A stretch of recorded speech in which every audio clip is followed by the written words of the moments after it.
Shannon, we don't have a quorum. We do? Okay, Paul hold just on. got here. I have to put the thing out of the screen. Oh, yep, no, Paul's here, so you're good. Oh, no, Paul, so that's the other thing. Oh. Well, Which we can also cover quickly in public comments. Looks we like need you have one- Garber. He might be here. Maybe we do have a quorum then, because we're down one member right now. Does that change anything? no, I think you can go. Even though Paul is not a member? Well, he is until you explain why he's not. It's no different than when Steve and Tom switched.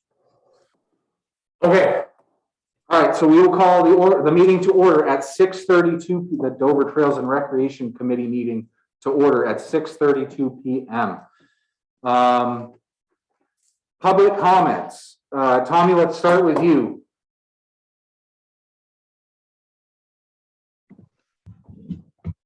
Okay. Our organization, specifically Steve, Patrick, Tara Adams, have had an idea for a little while. They implemented to provide the children of the Dover School with another winter recreation activity other than the Mount Snow ski program, which has been the Dover School's traditional offering in the winter. And what that entails is on Thursdays, there is a dismissal at 12 o'clock and the children are bused to the mountain. There's a deal with rentals, and Shannon actually Wheeler runs the program, so she might be able to, if I mess up, she could get involved here. There's a deal on passes, and it's great. If anyone's had children through the school, I'm sure they've been involved. It's a tremendous program. However, you know, every year there's some children who are not going to ski or snowboard. You know, maybe the price of entry into that sport is a roadblock, or, you know, maybe just getting to the mountains a roadblock. And we had the idea of using some of the town trails, such as HoraceHill and the Dover TownForest, and bringing these children and having an educational few hours of snowshoeing and, you know, maybe snow fort building, identifying trees, and maybe learning a little bit of winter survival. Just a fun thing to do in the afternoon as a alternative or another option to the ski snowboard program. Awesome. Yeah, Steve had actually touched base on this with me, and I thanked him and you guys for putting it together. I think it's a great opportunity for our local youth to be out there and using our trails and venues. So really great stuff. Mike, you had a question. Yeah, is there, you talked about snowshoeing. Is there a cross-country ski component at all? You know, Mike, we would love to in the future. We would also love to get, you know, maybe even some crash course into backcountry skiing or splitboarding. The equipment's expensive. We haven't been able to figure it out yet. You know, maybe down the road we'll be able to, but right now we have snowshoes being donated by the CTA, our parent organization. Yep. But that's something that, you know, we're kind of starting here. We also have ideas for some pretty extensive summer program, but absolutely in the future, that's something we'd like to just make it better and bigger and more opportunities for the kids. Yeah, I know there used to be some cross-country sort of stuff. I don't know where they got the gear or who they got it from or what centers. I mean, there used to be a few places around here, but that's certainly an avenue to explore for the kids. And it'd be great to do it on our stuff. I'm not sure what they do over at Marlborough College. I know there's a fellow over there that's trying to do Nordic stuff, and they're working on, but again, just a cross-country component would be great, and a great option for whether it's our Dover kids, or maybe even, who knows, you know, include or expand these Dover zones to some of the Deerfield Valley kids, you know, or make it available to them too. That's something for Dover to consider. If I know there's trails at the Deerfield Wilmington Elementary School, but if there was something that we develop up in Dover, that could be a nice connection at some point, someday too. I think that sounds great. If we could find the funding and, maybe we could have a conversation, Mike, because certainly the more opportunities, as you said, not just Dover, but some of the other local towns as well. If we could sponsor it and provide that, it would be tremendous. Awesome. Julia, you had your hand up as well. Yes, I did. If I have snowshoes to donate, how do I go about doing that? That would probably be to the school, Shannon, that she would donate, or how do we want to? I don't know. What do you think, Tom? Thank you, first of all, Julia. That's very generous of you. I don't have an Cleaning answer up though. my garage.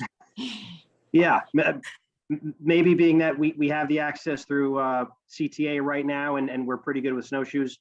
Sure, Twice Blessed would love them, but let me go and find out if there's a good answer for that, and I'll get back to you, Julie. The Dover Town Library also has, or Dover Free Library rents snowshoes, so maybe they could use them. Okay. Mike, quick point. Oh, you just muted yourself, bud. There you go. If there was a place to collect gear, I wouldn't be afraid to engage the Rotary for collecting stuff for kids to use or for the public to use.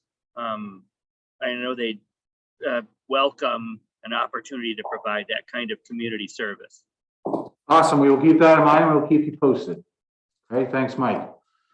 Okay, second public comment, because I didn't get it on the agenda. I received verbally a resignation from the committee from Mr. Paul Fisher, who was the Deerfield Valley Stump Jumpers committee representative. He will no longer be representing the Stump Jumpers, but will still be attending the meetings as an interested member of the public. That being said, Mr. Garber, please remind your board that we need a recommendation for a replacement. I would need that by this Thursday to get it in front of the select board, or I guess we have another select board meeting before the next trails meeting as well. But basically you have a little less than a month to get me that recommendation so that we can get that DVSJ committee seat filled, okay? If you have any questions, you or anyone on your board can reach out to me. I am happy to help. Any other public comments before we get started? Seeing none. Additions or changes to the agenda. I am going to make a brief addition in between the approval of the minutes and the Stump Jumpers update to kind of fill you in on a conversation I had with Jeff Nugent from Wyndham Regional Commission today on trail counters. Any other additions or changes? Okie doke. Let's see. We need somebody to make a motion to approve the minutes from the November 15th meeting. Mike makes a motion. Can I get a second? Patricia, second. Any conversation? No? All in favor? I see a lot of hands. I think we're good. I might need help with this. I'm not sure if Patricia can second that because Patricia was not in attendance, Oh, okay. but I'm not positive. Allison tried to second it. Allison was in attendance. That works. There you go. All right. Read it all. All in favor? Boom. Tommy, Sarah, I saw Kristen put a thumbs up.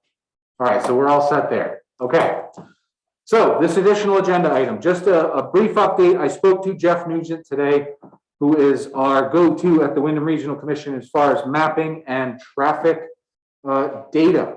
So Jeff informed me that WRC, the Wyndham Regional Commission, will be within the next few days installing a traffic counter at the Dover TownForest. Okay, it won't be up all winter. They're thinking like a month, possibly two, just to try to get a snapshot of the usage we decided that this was a good time to go about doing that because we can kind of get an idea of what the usage is prior to the heavy snow, and then hopefully with some heavy snow here in the near future.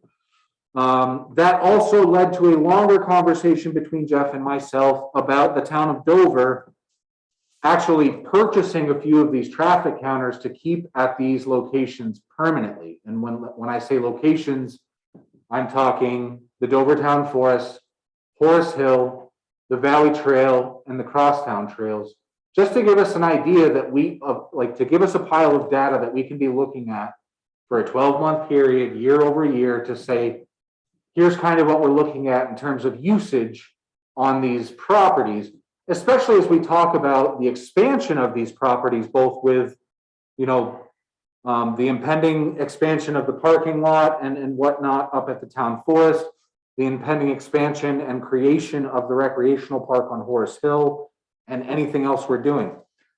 The cameras themselves, they are not cameras. That's what I meant to say. They are counters. They are not cameras. No one will be recorded. It is literally just catching a blip of someone passing the counter so that we can have an idea of usage. The counters, for what we would be looking at and without, for what would work for us, we are looking at somewhere between $550 and $600 a camera, okay? So what I plan on doing for the next meeting is putting together a proposal to put in front of you guys just to say, hey, here's the cameras, here's where they would go, and here's what I think the data can tell us from them being there, okay? So as an overview there, the counter will be going up at the TownForest within the next couple of days, and then next month we will be having a discussion about us getting our own counters to be collecting data on these projects, okay? Any questions there? Mike? I'm curious, where's the counter going? Just off the parking lot up at the top? To count people going in, or where's the counter going? It's to count people going in. So there was a discussion. Okay, let me finish, right? I'll acknowledge you. There we go. Meeting procedure.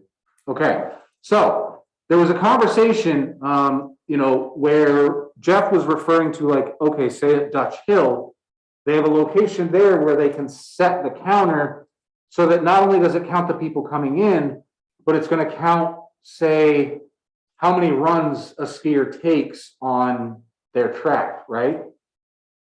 In the TownForest, it's a lot different. We don't really have locations where there's like a specific start or stop to those sections in the TownForest where we feel we're going to get that data the way they can there. So for right now, the single camera would be pointed, I keep calling it a camera, it is not a camera. The single counter would be pointed to collect data about people entering and exiting the TownForest, okay, to go use those zones. At some other point, we can have a broader conversation about, trying to collect the other usage. I think it just, for right now, we should start with, the main entry and exit points. And that data is a good thing for us to have, especially as we talk about these expansions and building, okay? Allison, you had a question. Yes, so you're recording people, not cars? Correct. Oh, okay. Foot traffic, or ski traffic, or however it may be. However many people pass in front of that counter, not the cars. Right. Okay. Any other questions on that? Garber? So it just so happens that VAST today, VAST is our parent organization, is going to give the stump jumpers counter to put on our trail system. We are going to put those cameras hopefully on Thursday before the season starts, because the season has not started yet. We're going to put one on our north-south route by the top of what's our main intersection? Steve, what's our main intersection? Up by the gas station. Anyway, we're going to put 2 trail cameras out, or trail counters out there. So we'd like to donate that information to you. to show you what kind of traffic we have going back and forth in between the trails. So if we're a little bit ahead of you, we're going to give you that information.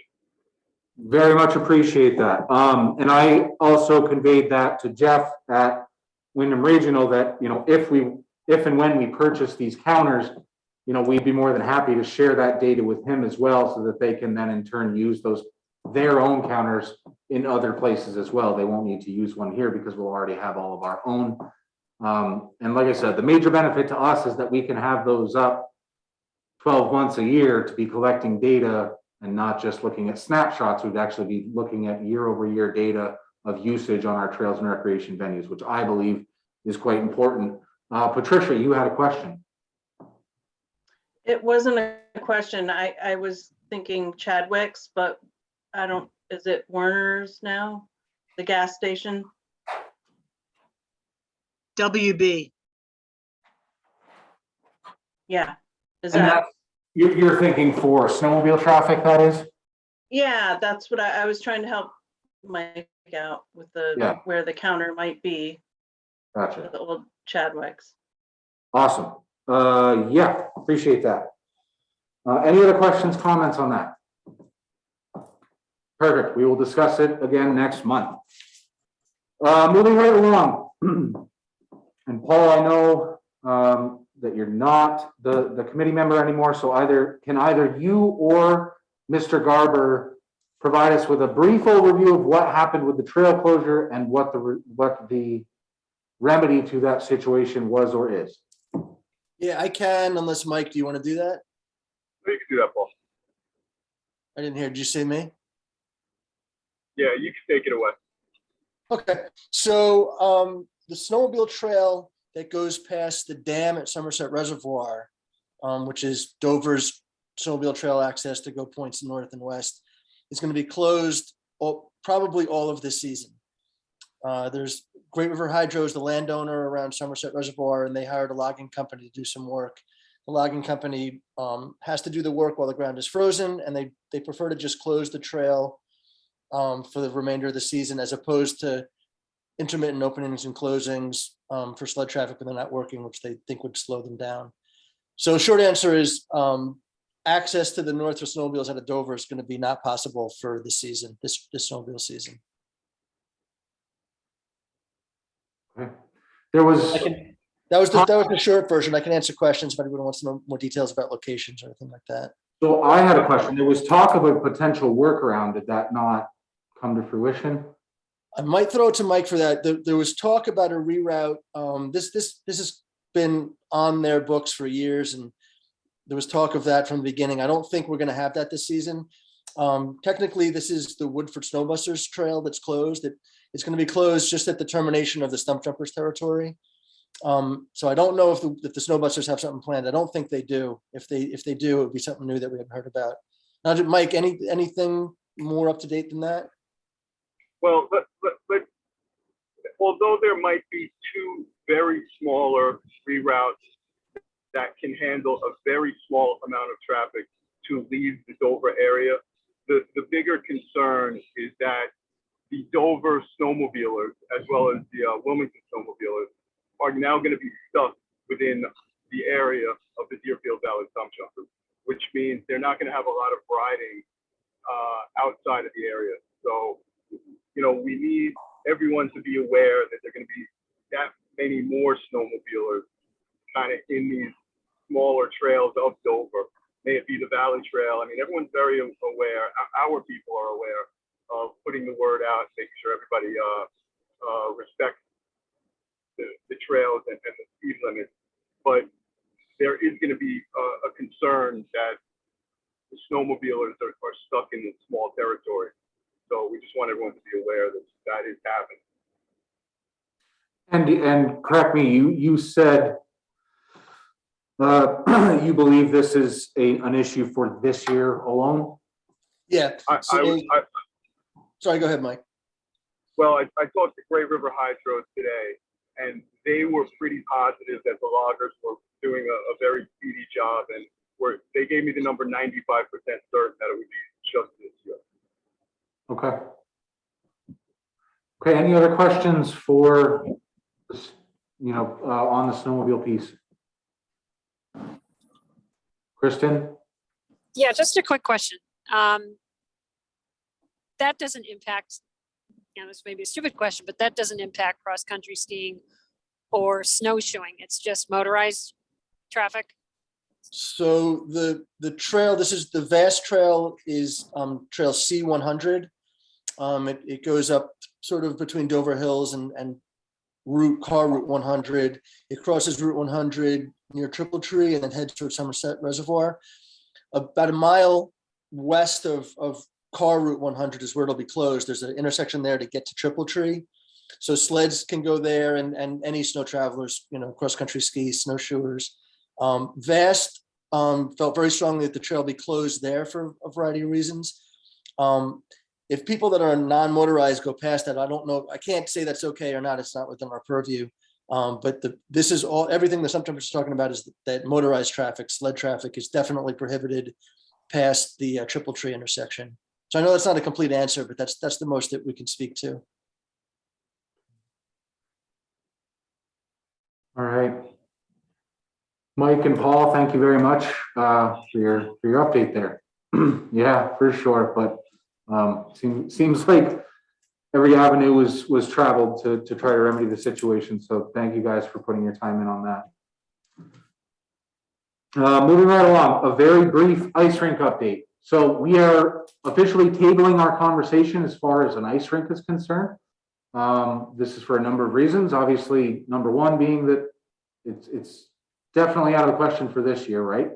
Number two being is our friends at Farm Road Estates, formerly the Sawmill Inn, have installed an ice rink where they are offering $5 access as well as $5 skate rentals. So what I'd like to do is, see that out through this winter, and maybe if it's something we still want to pursue moving into next winter, to have a conversation with them about what they saw for usage and maintenance and those types of things. So does anyone have any questions on that at the moment? Perfect. Moving right along. A very brief RidgeTrail update. Myself, Andy, and Tommy Oakley, Tim Shannon, representatives of Southern Vermont Trails Association, had a meeting with the United States Forest Service just to kind of discuss the processes and things with the RidgeTrail project going forward. We did come to the decision that the sole contact for the project for SoVTA will be Tommy Oakley, and any discussions that need to be had between the town and SoVTA will happen, and Tommy will reach out with those decisions to the USFS as we move through the project. Does anyone have any questions on that? Perfect. All right. So we are at the point in the meeting where we will start discussing the Dover Trails and Recreation process documents. Okay. Let me say a few things here before we get started. These are in no way, shape, or form final documents, okay? The reason that we are having this discussion is to get input from various committee members and organizations so that when we're ready to make a recommendation to the select board, everybody's happy with what it is that's going up there, okay? As it states in the new or proposed process document, the reason for these documents is that as the Weston and Sampson Trails master plan was completed, it was very clear to our department as well as our select board that there needed to be a process in place in terms of advancing projects to make sure that they align with this very expensive plan that we had made to tell us what we should be doing. Okay, everybody on the same page there? All right. So what I would like to do now is to work through these documents. Okay, I'll tell you which one we're looking at. You can provide me your feedback. If it's longer than can be given to me here, you can absolutely provide those things to me in writing or via conversation after the fact. Okay, and we'll have this is the first of hopefully not too many discussions, but a number of discussions on these documents and how we will be presenting them to the select board, okay? Another note, because this is a new process, there are new processes being proposed here, things that have never happened before. This conversation has the potential to become snarky or contentious based on the things that we're outlining as part of these processes. What I'm looking for from committee members and non-committee members is a positive and constructive conversation about these documents and these processes so that we can make them the best we possibly can. Okay? So if I feel that the conversation is going in a direction that is not progressive and positive, I will shut it down. Everybody clear? We're good with that?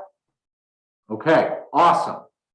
So let's start with the document detailing the process for new and proposed projects. Okay. Section 1 is basically just an overview of what this document is and why we have it.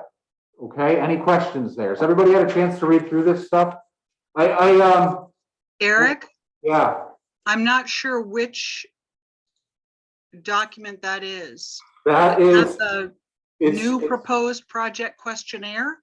no, it is Dover Trails and Recreation process for new and proposed projects. Got it. Okay, thank you. Okay, everybody good? Thank you, Andy. Okay, so I understand that there are, well, another thing we won't do tonight, only because, like, by the time I got through all these things, I know that I used a lot of the same words multiple times, okay? I know that there are probably some spelling errors that I missed. I tried to catch them all with spell check and whatnot. And maybe some grammar stuff. If you have those types of notes, by all means, please feel free to send me those in writing, referencing the section and sentence, blah, blah, blah, and I can get those taken care of. What I'm looking for is process input tonight, okay? So any questions or comments on the overview of the new or proposed process? Mike? My question has more to do with if I showed up and decided that I wanted to have a Ferris wheel next door. You know, that's a new project that would go through this process. Okay. Okay, that's clear. You know, just like at Hogback when we propose a new trail or we propose a new thing. As far as directives or suggestions that were made by the Sampson, whatever, report, like with regards to connecting neighborhoods. I mean, is that a new proposal or is that something that the town as an organization would be pursuing? You know, those directives or those suggestions that the report made? I mean, is that a new thing, or is the stuff that they suggested stuff that's going to be taken on by which organization? Okay, so those are all the things we're going to talk about. Mainly, the thing that you can do here to establish whether or not this is a new project or an ongoing project is ask yourself, is there currently a trail or venue there? Is the answer yes? Then it is a continuation or expansion of the current property. Okay, is the answer no? Then it is a new project. Even if it's in the Weston Sampson Trail as a recommendation, if the project has not been designed or started, it is a new proposed project. Mike? So, yes, so if I wanted to connect the movie theater to Edwards Village, who is going to propose that project? So that's what we're going to get into with this questionnaire. And there's one question in there that's very important that I left out, and we will cross that bridge when we get there. Well, actually, I guess I can tell you now. So the question that I left out of this questionnaire that I literally was one of the first questions I wanted to ask was who will be managing the project? Okay, so you could propose a project doing that, connecting the movie theater to the Edwards Village, okay? but you could say, I would like that project to be managed by the town of Dover. Okay, or I would like that project to be managed by Southern Vermont Trails or whoever it was, okay? But anyone can make a proposal.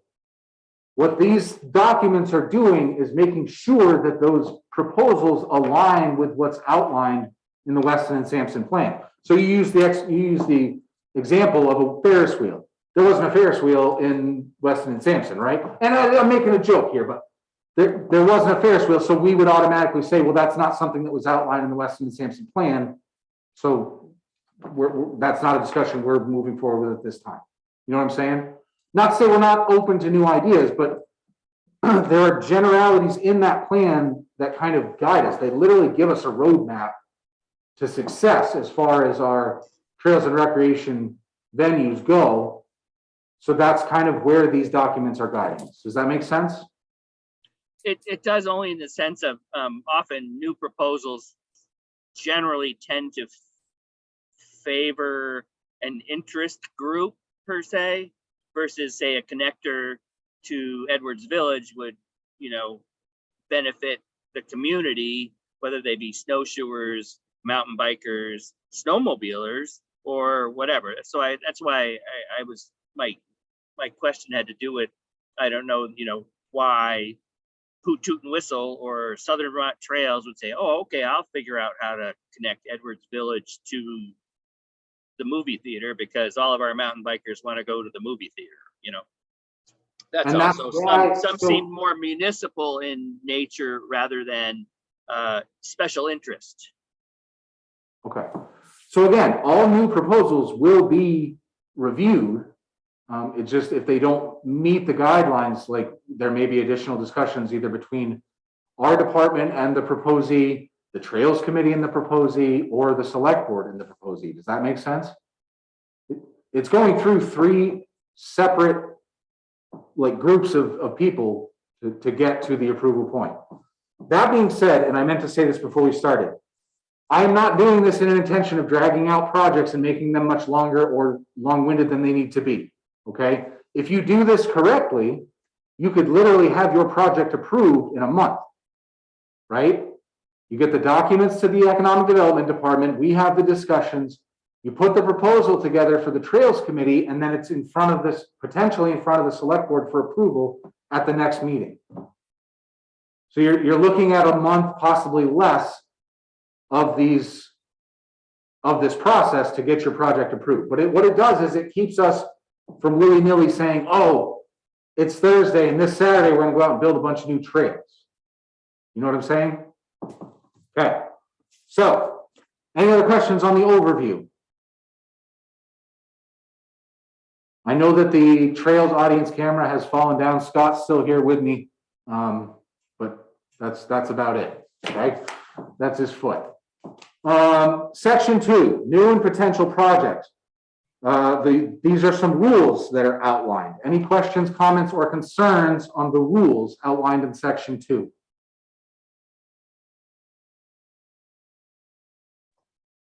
Okay. Not seeing any. Oh, Tommy Oakley. Thanks, Eric.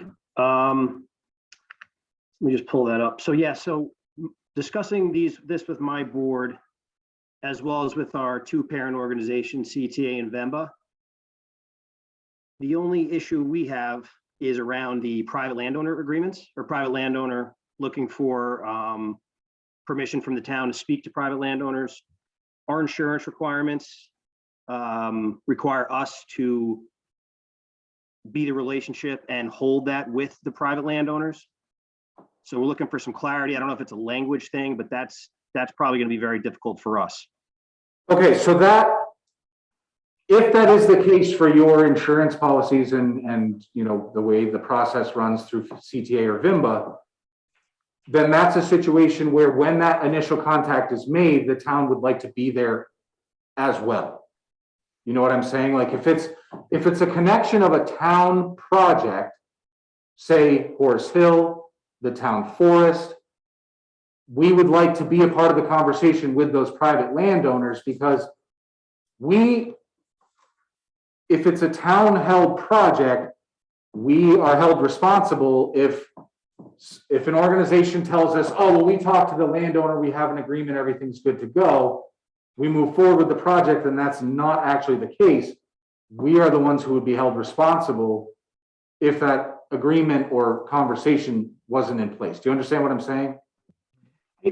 I'm not sure. Could you define like what would be a town project on private land? Because I'm not in agreement of the liability there. So what I'm referencing, right, is like, okay, if it's a project off of the crosstown trails onto a private, like the Mount Snow owned crosstown trails onto a private piece of property. And so VTA says we would like to do a project on your property as it pertains to the crosstown trails. That's between you and Mount Snow. If it's a project that comes off of HoraceHill onto a piece of private property, I consider that a town-owned project, okay? Because it's a connection to a town-owned property and venue. Does that make more sense to you? I think so.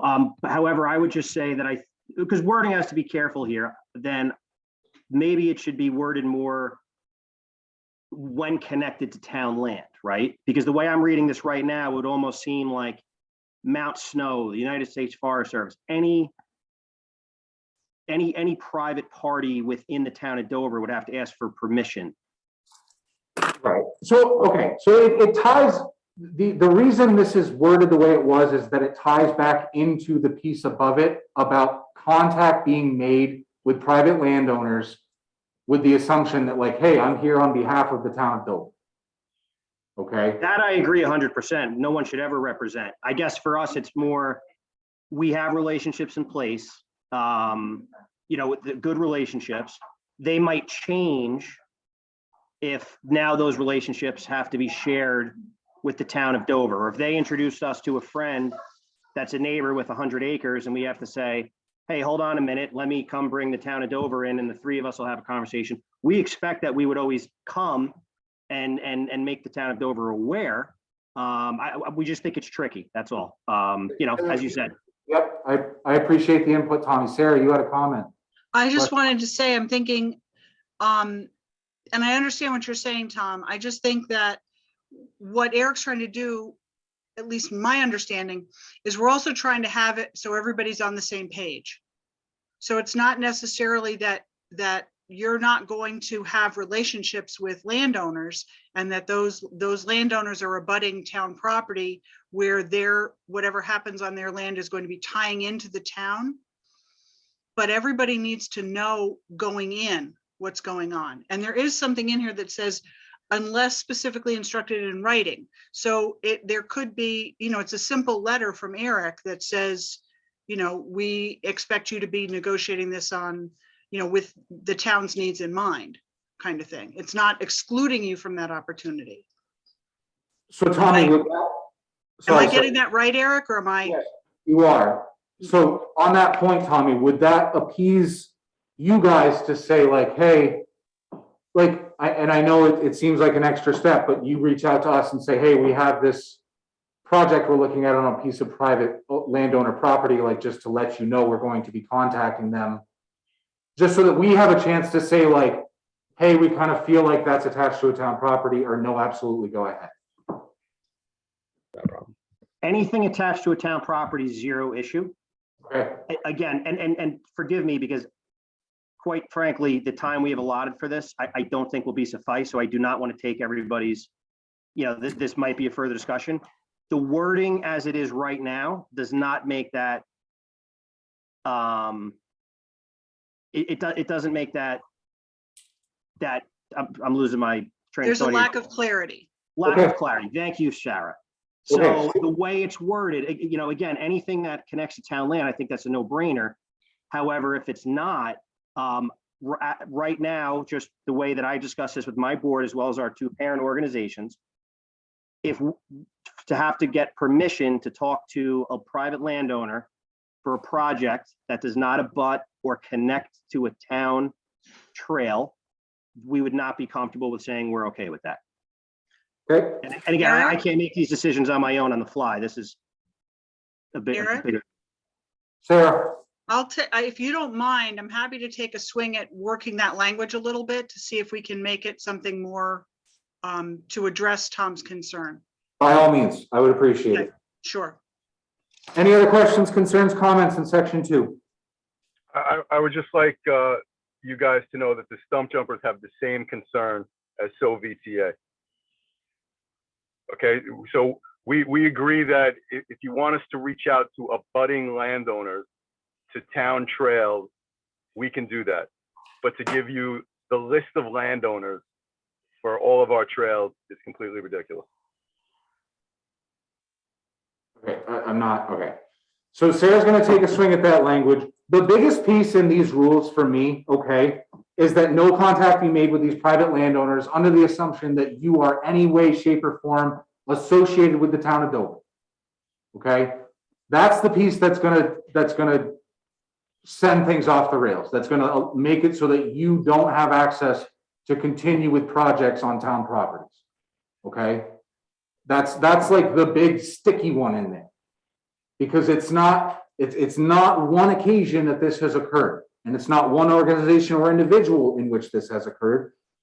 It's going to be very clear that any contact on a town property, like, or adjacent to a town property that's made on a project, will come from our office or with written permission from our office.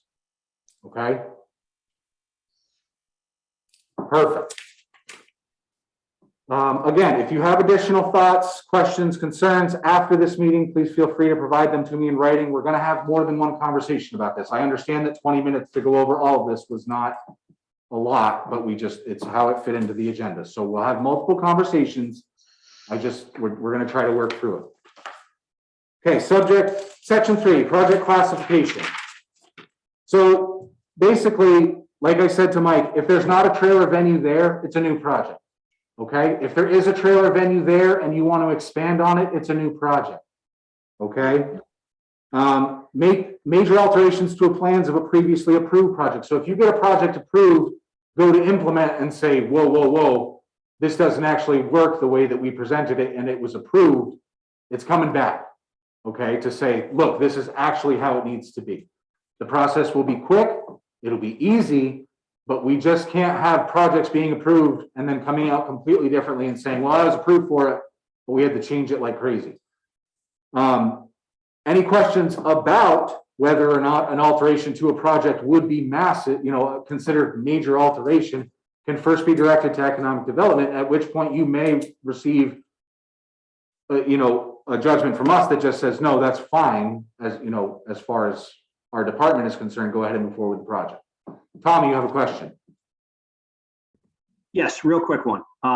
The SOVTA's previous and legacy agreements with the Conservation Commission, would this require us to kind of go back and resubmit to the town of Dover?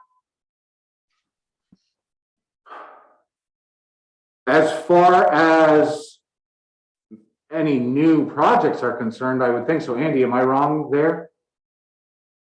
I'm talking about ongoing, because it's kind of an ongoing,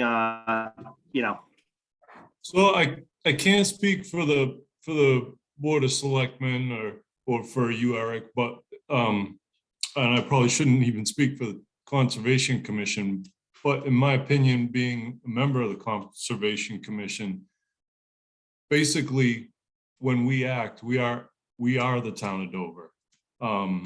Same as the Planning Commission, when they act, there's different boards and different positions that act on behalf of the town of Dover, and we're one of them.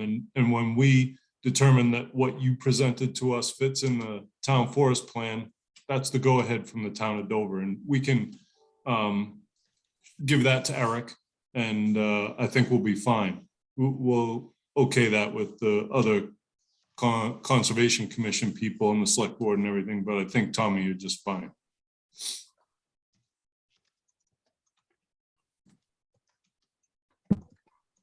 Eric, do you agree with that?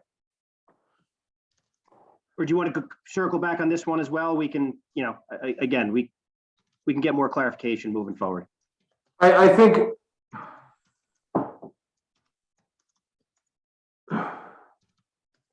So that's a situation where like, we're gonna have to circle back. Okay. My thought was, right, that like, okay, you got permission to do like some winter skiing zones in the town forest, right? But then that turned into something completely different, that wasn't originally approved, like with the agreement with the Conservation Commission or something like that. You know what I'm saying? Yeah, I just think the Dover Town Forest, I think Andy would agree, it's constantly morphing, I had a meeting with Andy a few months ago. There was more things that were brought up from whether it was signage, another zone that this possibly needed some landowner approval. So this is an ongoing, for us, masterpiece that's not done yet. That and so that's kind of why I'm asking the question. So that being said, why don't we have a further conversation on it?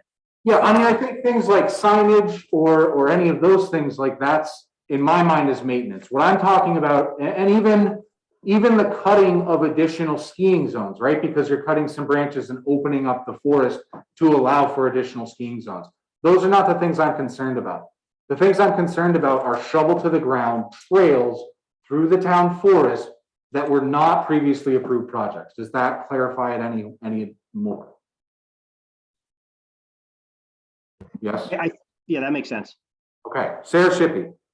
I just wanted to ask Tom and I guess Mike, if you have, like Mike Garber, if you have some examples of previous agreements or of ongoing agreements, if you can give me a 1 or 2 sentence description and email it to me, then because I'm going to help Eric with some of the language here, that I can maybe address that in the process of editing the document so that it addresses those things more specifically.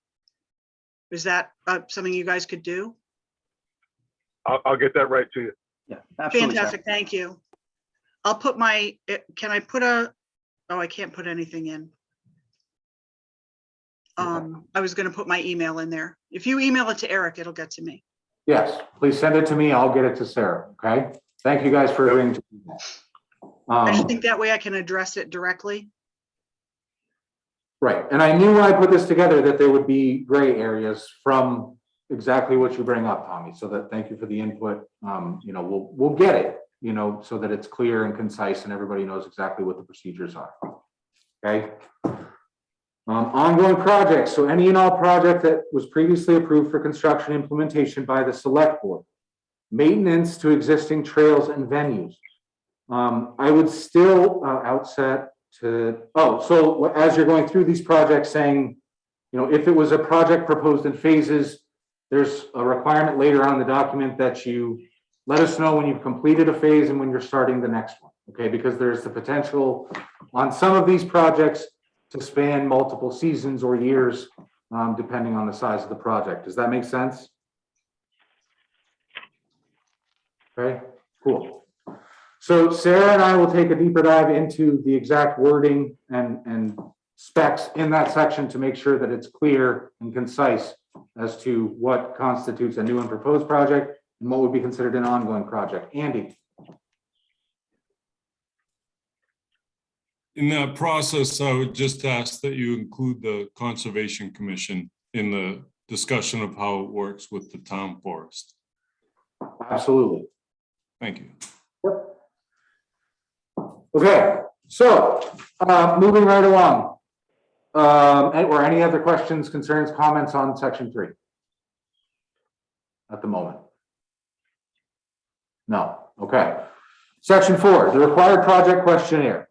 So in order to get your project in front of the economic development, you follow the link or this printed copy, which will be available as well, to say who's proposing the project. Again, I'll be adding that question about who you propose manage the project. Garber, you got a comment or did you just unmute? Okay. So I'll be adding the question about who will be managing the project. And then it just kind of gives us a bird's eye view of what's being proposed on the project as a whole. Are there any questions in here that you'd like to see changed? Are there additional questions you think are necessary? Comments, concerns, questions?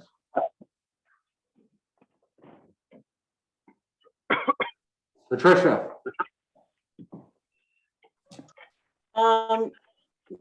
Nothing in there, well, I'm backtracking to the previous conversations on just the property owner abutmentship. If we could maybe have that be in our next conversation too, like a further in-depth.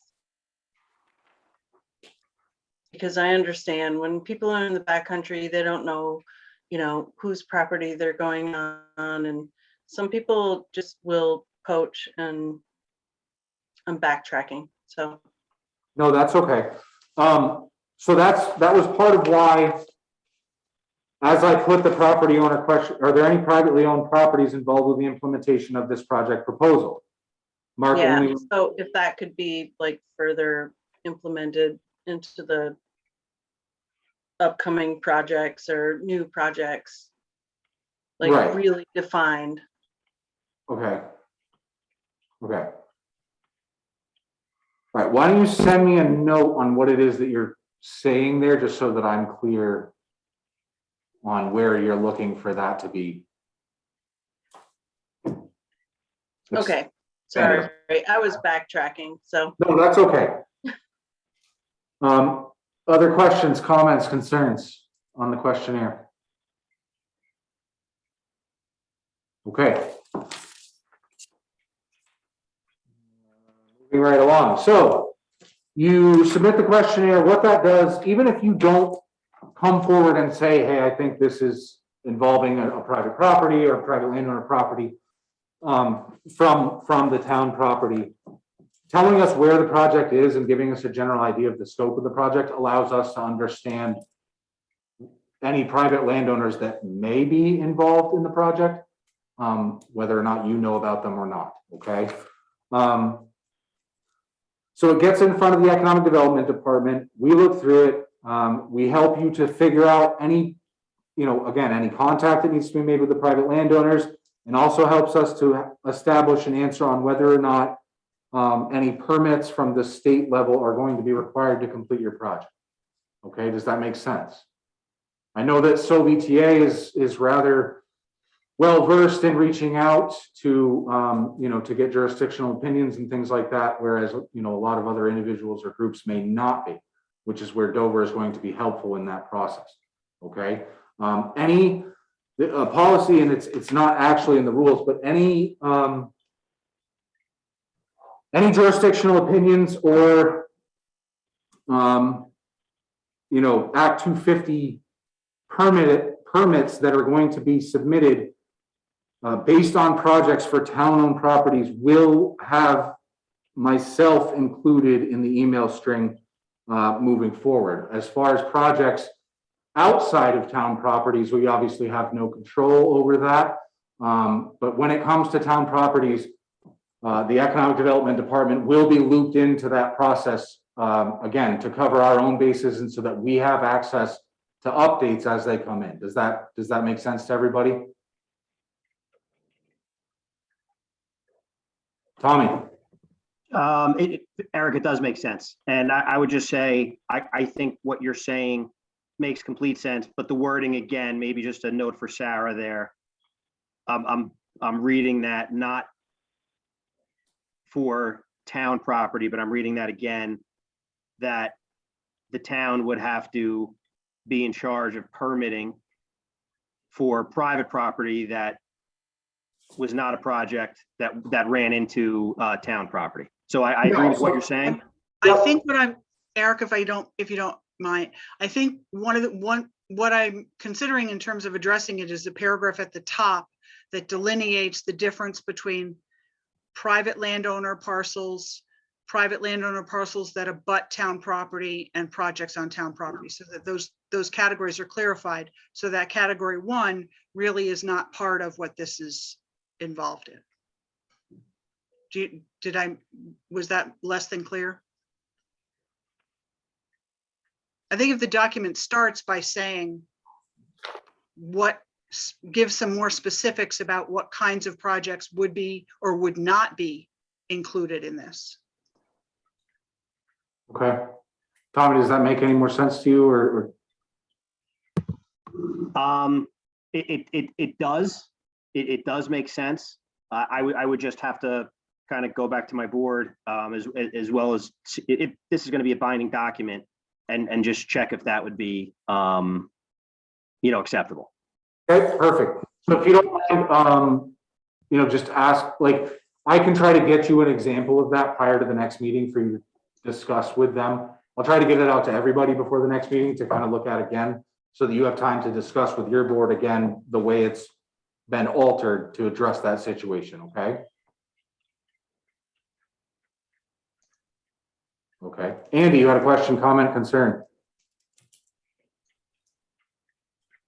So in addition to town-owned properties, properties that abut town-owned properties, or trails that run from town-owned property onto private property, and privately owned trail networks.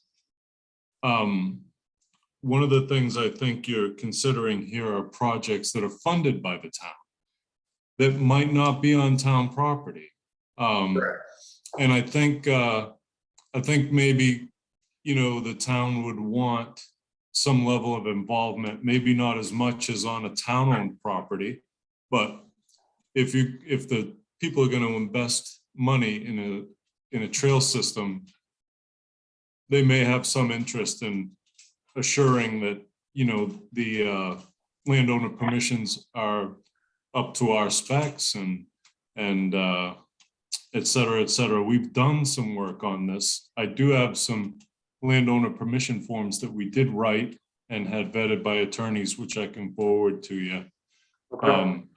But that might be another class of property and another class of involvement for your department, Eric, in the permitting process or the landowner process, town-funded projects. Correct, and thank you for bringing that up, Andy, and that's something I forgot to mention, Tommy, when you were talking about those private landowner agreements and things like that.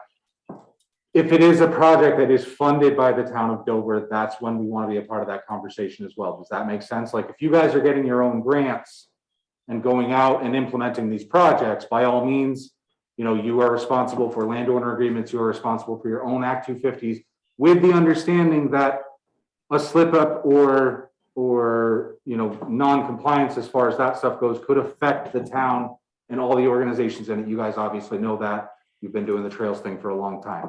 But if it is a town-funded project, just as if it is a town property project, we would like to be a part of those conversations. Cool?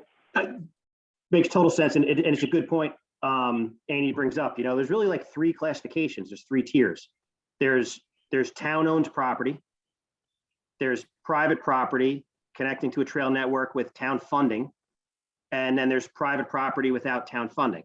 It's very well brought up, and the town should go from full ownership, right, and then some ownership when they're funding something on private land, and then in our view, when they're not funding it and it's on private land, a courtesy part of the conversation.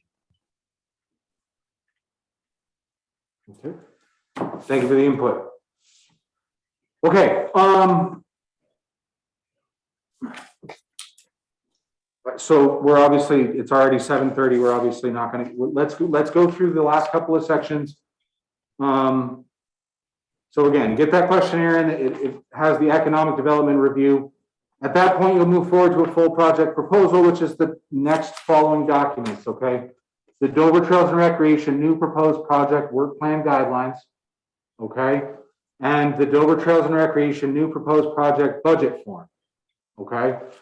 So you would use these two documents to produce your full proposal for your project, okay? As they, and again, we've already covered, if it's on town land, if it's town funded, these documents will be necessary, okay? I followed very closely to what was provided to us through the grant writing process for URSA as far as the work plan goes, and then added some things that I thought were pertinent to the town of Dover. Does anybody have any questions, comments, concern on what might be included on the list of items that should be included in the work plan?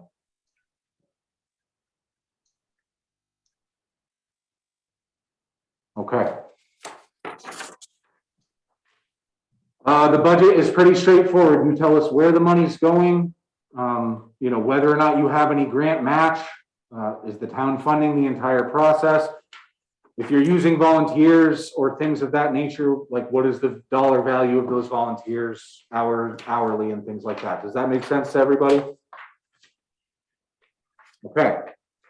So once you've done your full proposal, you submit that back to the Economic Development Department. We put it in front of the Trails and Recreation Committee for recommendation to the Select Board. Okay. If you propose a project that is not given the recommendation of the Trails Committee, we can't stop you from then taking that to the Select Board and proposing the project yourself. The Select Board, however, will be notified that the project did not receive the recommendation of the Dover Trails and Recreation Committee. Does that make sense? Okay, so full proposal submitted to Economic Development. We discuss it at one of these Trails and Recreation meetings. If passed through committee vote, the committee shall make the recommendation through the Economic Development Department, myself or Shannon, to the Select Board that the project be implemented. Okay. If not passed through the vote, one of two things could happen. The committee could provide you with information to say, hey, we think we need more clarification here, or we think that this project works better or fits with the vision, goals, and scope by doing this, and allowing you a chance to have it looked at another time. Okay, does that make sense? At that point, the Trails and Recreation Committee could also say, we don't think that this aligns with the vision, goals, and standards of projects for recreation in Dover, and will not be making a recommendation moving forward. Does that make sense? Okay. So again, whether or not it has been approved or approved for recommendation by the Trails Committee, the next step would be to put that project in front of the Select Board. Okay, the Select Board has the final say, not the Trails Committee, not the Economic Development Department. It is the Select Board. Okay. You put it in front of, we give it to the Select Board. We have an open and public discussion about it at a regular Select Board meeting. The Select Board would then vote whether or not to move forward with your project, whether it is funded by the town or not, you know, if it involves a town property. Okay, does that make sense? This is at the point where if your project is not approved by the Select Board, then it's done.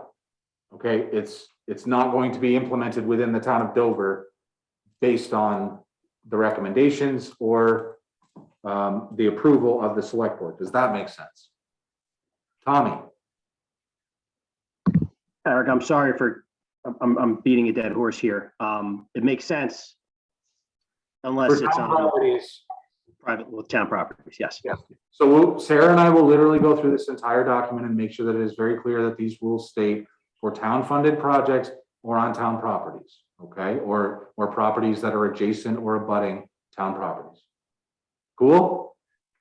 Awesome. And then we'll hop into this next document next time, but basically once you are approved, you don't implement the project until you give us a heads up, and that's as simple as in writing saying, hey, we're going to start our project, and us replying to you in an email saying, great, good luck. Okay, but it's basically just to ensure that you are meeting the timelines that you were approved for, and not working in a time that is not appropriate. Does that make sense? Okay, awesome. Again, if you have more thoughts, comments, concerns, now that we've talked through it one time, please email them to me. Sarah and I will take a deeper dive through it before next month. Also next month, we'll take a look at the second document outlining the process of ongoing projects, okay? And what classifies as an ongoing project or maintenance. I appreciate everybody's input and thoughts there. There are things that I absolutely missed, so thank you for bringing them up. And we will continue to discuss it until we're all happy with it, okay? Awesome. All right, moving on, and I'll just give some very brief updates on where we are with these projects. I think it was Kristen who had asked us to do this at this meeting, so I'm going to just go ahead and get through these relatively quickly. So, HoraceHill. reached out to Steve at SOVTA to check on the progress of the PRS that was submitted back around the time of the VORAC letter of interest. He said that there seemed to be a backlog at the state. Double checked with Rick Oberkirk. He may or may not have ever even seen it. So I resent to Rick and said, hey, this is something we'd really like to get moving on, coming into the spring, at least bringing in the designers and laying out the project. So, you know, with the completion of a project review sheet from Rick and then again Act 250, we are hoping to move forward with the design and planning phase of HoraceHill in the spring. Any questions there? And that, when I say planning and implementation or planning and design, that's based on the work that was done by myself, Steve, and Jeremy Kirk from the Westover Congregational Church to lay out that recreation area that we all agreed on for HoraceHill. Okay. Very good. Any questions on that? Feel free to reach out. The town forest. So there was a situation at the town forest where the project got started before final approval was given. That is being addressed here. It basically the trees were taken down before we were ready to move forward. There was just a miscommunication in-house on that. So that's been cleared up. A public letter has been provided to the select board. And I believe there may even be a discussion per SOVTA on the situation at next Tuesday's meeting. But all of that progress has since been halted until we can get the final word on a project review sheet. We thought we had it, we don't. So we're just waiting on the final word on the project review sheet, and that project, again, looking to move forward and complete in the spring. Any questions on that? Okay. Let's see. RidgeTrail update. So again, you know, myself, Andy, and the SOVTA guys, we met with the USFS. Oh God, it was about maybe a month ago at this point, right, guys? To kind of have that discussion about where the project goes moving forward. And Tommy, I think our next step is we're waiting on some members of the state to kind of take a look at what we're proposing right before we get into. Do you have any? Can you give us like the updates that you have on that, Tommy? Yeah, yes, that's correct. I'm sorry, Eric. And we've reached out to VEMBA and CTA to put some pressure on the state as well, to try to help move that along. Awesome. So beginning implementation on that project, we're shooting for next year, right? With a parking lot, flagging, and at least partial construction of the trails. Mike Russell, question, comment, concern? Yeah, we're talking about the RidgeTrail, right? Not the backcountry skiing thing. The trail that goes to the RidgeTrail, Mike. That's when I say that's different than the RidgeTrail. I'm still after like the RidgeTrail. They're not the same thing. What can I call this project so that we can avoid this conversation in the future? Like what would you like to refer to this as? How about backcountry access to the RidgeTrail? Okay. Because So we've been after the RidgeTrail and to get that, you know, rehabbed from the feds for many years. So they're separate projects. So when you say the RidgeTrail, I just want to be clear that we talk about different items. Ridge access? Ridge access for backcountry skiing is totally different than the Ridge Trail. Okay. We've been calling it the Ridge Project, I believe. From my understanding, the Ridge Trail Mike's referring to is a phase 3 of that project. But there's no phase 3. There's no phase 3. The Ridge Trail existed before any of this backcountry stuff ever surfaced. I think he's referring to the refurbishment of the Ridge Trail, Mike, would be phase 3 of this project, is what he was just saying. I don't understand why it's phase 3. There's no phase 3. They're separate items altogether. That's why I'm been after this for years. So that's why I'm hot on it. Andy. So, yeah, the Ridge Trail project that Mike is talking about is a different project, and it could be it could be worked on simultaneously before, after, it's something that is approved and ready to go basically with the Forest Service. And is not, is separate from the Deerfield Ridge Backcountry Project. And so maybe we could talk about that at some time. SOVTA was named by the Forest Service as the volunteer organization for that project on the Ridge Trail, which is basically, a walkway across the bog. And I don't think that's what you intended to get an update on. Tom, you might not be prepared for that, but it is a separate deal. We have talked about Youth Conservation Corps and a number of other things, but it could definitely be worked on simultaneously or even before they get going on the Ridge Backcountry Project. Right. And so I would just like to point out that when I refer to this, so I shouldn't call it the Ridge Trail, the Ridge Project, okay? The reason we're having this discussion and moving forward with these things right now is because the town and SOVTA have taken the initiative to make sure that this project gets pushed through. The Ridge Trail project, who's managing, who's heading this project? Like it hasn't come in front of, you can laugh all you want, Mike. I wasn't here for the conversation to begin with. Like, I'm looking for answers from you, not like, help me out a little. That's why I'm asking, because this is a community, a two community project that's been in the works for years and years. We met with the Forest Service. So now, if you need an organization to suggest that a new thing needs to be submitted, then I'll be happy to take the lead on it. But I don't know that I'm the appropriate contact now for the U.S. Forest Service. So perhaps I need to talk to whoever the new people are, or whoever the designated people are, so they can suggest it. Okay, so my thought, okay, I don't mean to cut you off, Mike, but my thought here is that it hasn't been brought up as like an agenda item to specifically, this is always an additional conversation to when we start talking about the Ridge Project.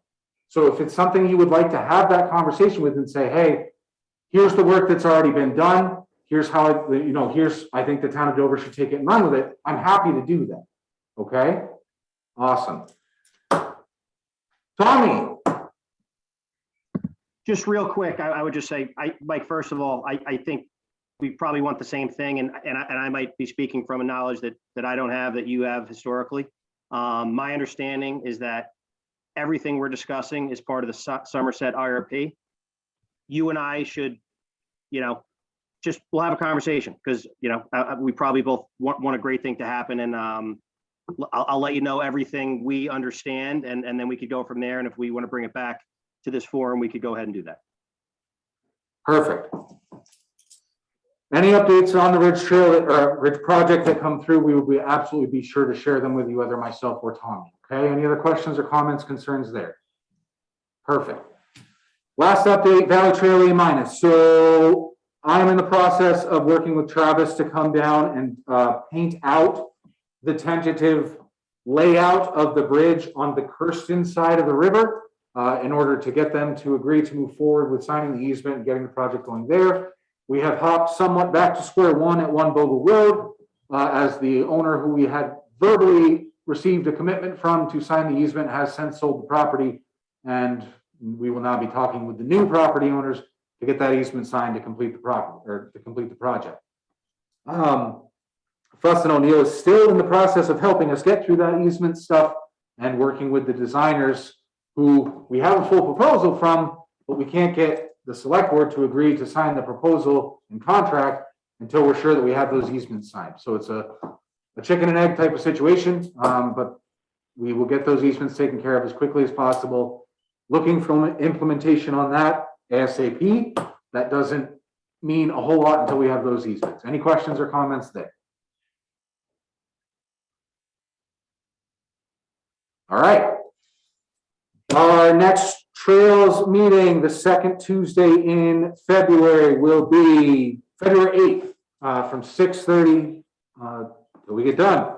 we will be going back over this document. If there is anything you would like to see on that agenda, i.e. dormant projects, new projects, anything of the nature, please reach out to me, not the day we send the agenda, but the week before, to provide us with those agenda items. Typically Thursday, the week before the trails meeting, is the cutoff for those agenda items. Okay, if you want to have a full-timed and meaningful conversation on those agenda items, they need to be officially submitted to the agenda and not just mentioned in public comments.